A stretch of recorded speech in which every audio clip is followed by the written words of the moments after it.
Assalamualaikum warahmatullahi wabarakatuh. Welcome to my channel Ayu Lestari.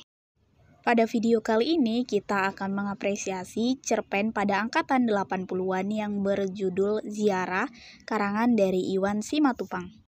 Karakteristik karya sastra pada angkatan 80-an yaitu yang pertama menghidupkan semangat lokal, yang kedua adanya perubahan setting tempat yang tidak penting, yang ketiga tidak adanya batasan antara realita dan hayalan, dan yang terakhir bergenre absurd.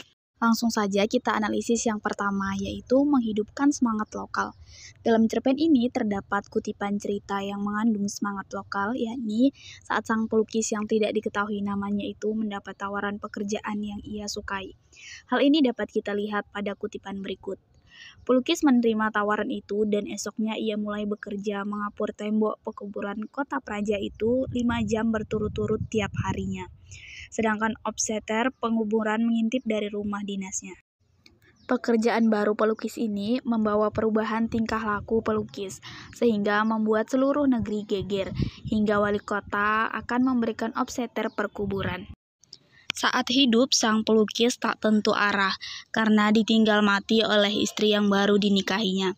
Kemudian, ada offsetter yang meminta ia mengapur tembok pekuburan kota Praja yang sebelumnya telah berbekas pamflet-pamflet polisi bahwa ia dicari. Pelukis menerima tawaran itu, dan esoknya ia mulai bekerja mengapur tembok pekuburan kota Praja itu 5 jam berturut-turut tiap harinya. Telah jadi rahasia umum bahwa ia bekerja apa saja, namun pekerjaan yang paling ia sukai adalah mengapur atau mengecat. Hal itulah yang membuat si pelukis mulai bangkit dari kesedihannya. Karakteristik yang kedua yakni adanya perubahan setting tempat yang tidak penting dalam cerpen ini. Terdapat setting tempat yang tidak penting atau tidak nyambung, yaitu dapat kita lihat pada kutipan berikut. Karena kebingungannya ini, sang pelukis berniat bunuh diri dari lantai hotel. Dan ketika terjun, ia menimpa seorang gadis cantik.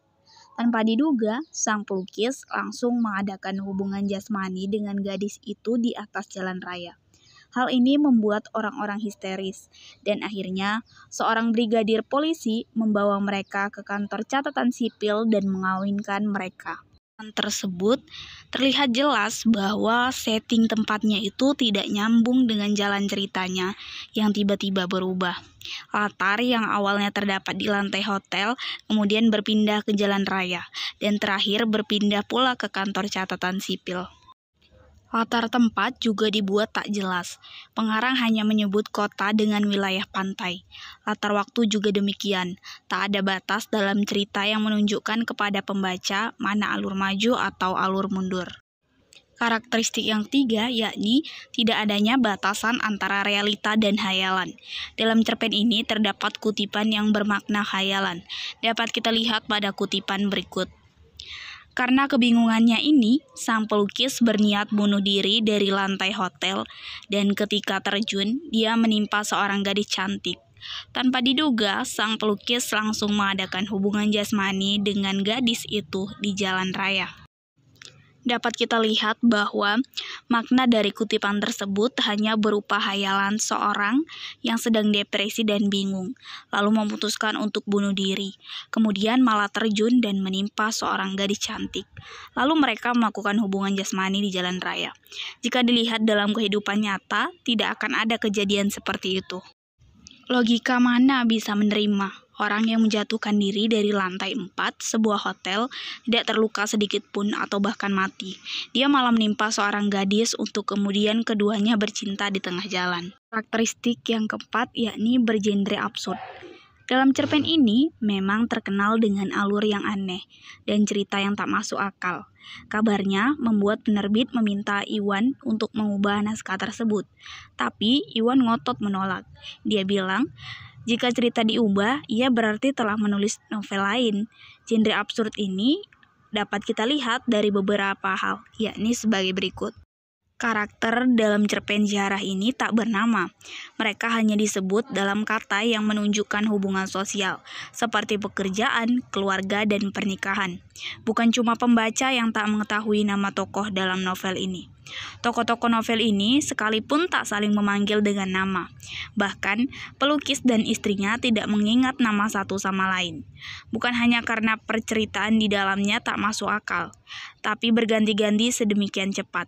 Belum tanda satu plot lain menyusul, masuk tiba-tiba.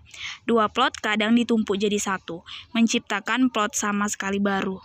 Nah, dari analisis tersebut, dapat kita ambil kesimpulan bahwa dalam cerpen yang berjudul Ziarah karangan Iwan Simatupang ini memiliki keempat unsur atau karakteristik karya sastra pada angkatan 80-an.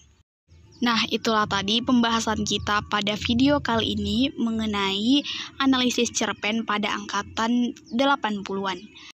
Terima kasih sudah menonton video ini, semoga bermanfaat, dan bila terdapat kesalahan saya mohon maaf. Assalamualaikum warahmatullahi wabarakatuh.